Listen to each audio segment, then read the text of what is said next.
Okay, well my name's Melinda Norris, profession many, most recently tiny house builder. My name's Matteo, I work in photography. My name's Naomi Thompson. I work at CIT, the Canberra Institute of Technology, as one of the interior design teachers, previously building design. Kirsten Pitot, this is the property I own with my man Dom. It's coming on, it's coming on. It's like little bits happening everywhere, so you turn your back and you look back and something's happened. I work at the local council in environmental services. I'm a sustainability projects officer. My name's Rebecca and I am interested in building a natural home. I'm the founder of HempBLOCK International. My name is Johan. My name's Rosa and I am a carpenter and is coming on board to work with HempBLOCK and help train people in understanding how it all comes together. The battery powered ones are much easier to handle. They're not fuming, they're not, making a huge mess. With these chainsaws, they're pretty awesome. Like a lot of the power tools these days, they have like a double safety. Everyone will probably buy one. They're your best friend. These are magic to work with the blocks and very simple. I find that it's quite easy, it's maybe scary and feels good when you're learning stuff. Come a bit closer. We'll shuffle, shave. There's lots of different types of techniques that we'll teach you about adjusting blocks to suit. And that's okay. Don't be hung up on the millimeter. So I moved on from tiny houses because what I realised was, although we were providing housing for people, we were still using the same materials that were, off-gassing, toxic. Every time there was flood, they would be affected and have to be replaced. Every time there was fire, again, they would just be destroyed and people were starting again, which is not sustainable or economical or good for the environment. So I started looking for a product that was going to offset all of that. Last hundreds of years, it's not long before you find hemp, whether it be hemp blocks or hemp as a fibre, yeah. I think I was just on their website. This one had a course in Moruya, which is like 2.5 hours, 3 hours from Canberra. I came from Sydney down to Moruya, which is not too far. I hear people have travelled further.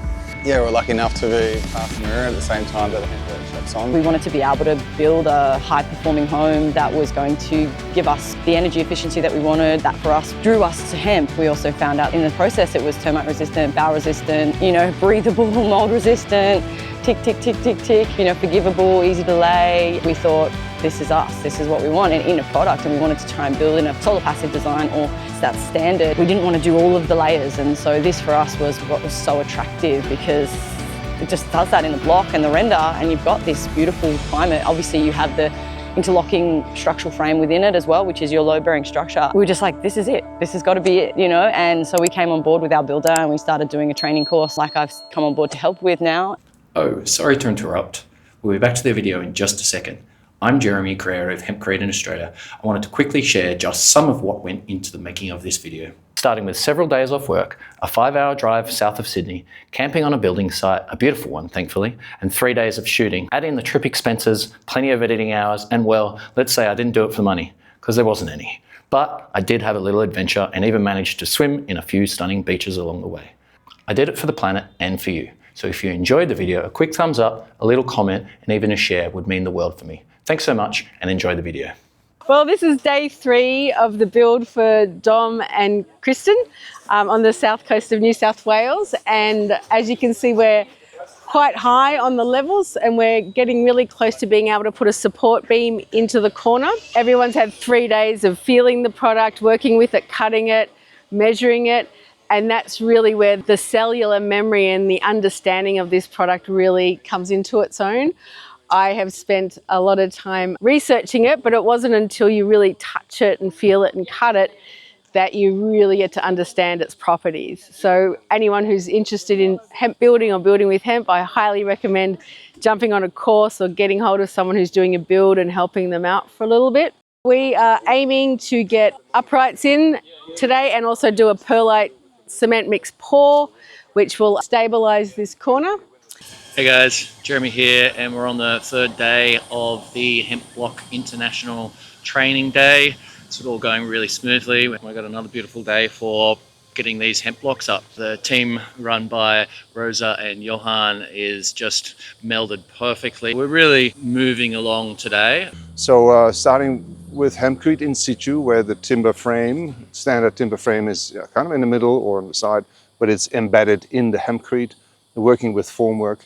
I thought, okay, what's the next step? speed of construction. Hempcrete in situ is still labor intensive, so I tried to shorten that process.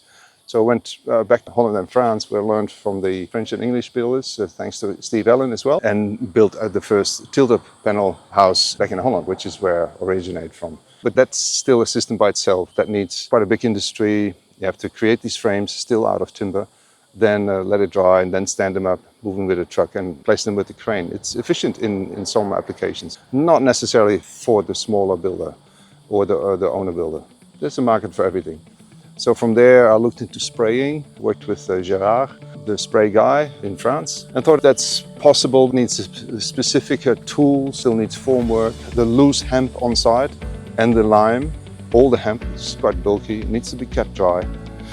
Machinery, staff, all that. So I tried to simplify it, designed a SIP panel, a structural insulated panel, which was not thick enough. So from there I designed a block that would then encompass a SIP panel and the brick, combine them together.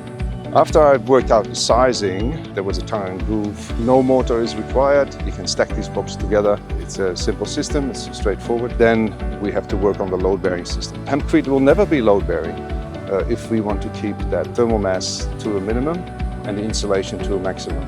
So we want to keep it lightweight. We don't want to make it too dense with cement, never cement. It doesn't have to be load-bearing. There are load-bearing systems out there, which I developed. So from steel reinforced concrete, which is the original system of this particular block, which is made in France. We designed a steel, and from steel we went to a fiber reinforced polymer. So we put the post in and seal that post around with a perlite cement mix. So we use very minimal cement in this whole building. We worked out and painted the system, got it all engineered, and we are improving it every build with every experience. So here we are building with FRP, the newest technology that we have out there, and it's successful and fast. So it is really important to get out here on these training and workshop sessions to get hands-on. A lot of our learning is done through doing. So whilst reading and researching is good for us to get the knowledge, we really need to get out there and get hands-on as well. In fact, that's what started my journey with the Hempcrete in Australia Season 1, where I went up and helped hands-on doing the cast in situ Hempcrete, and I cut together my first video, and then here we are at Season 3, which is really exciting. Production quality has increased a bit, I hope, and the storytelling will get better as we go. So yeah, I hope you're enjoying the series, and keep watching. More to come.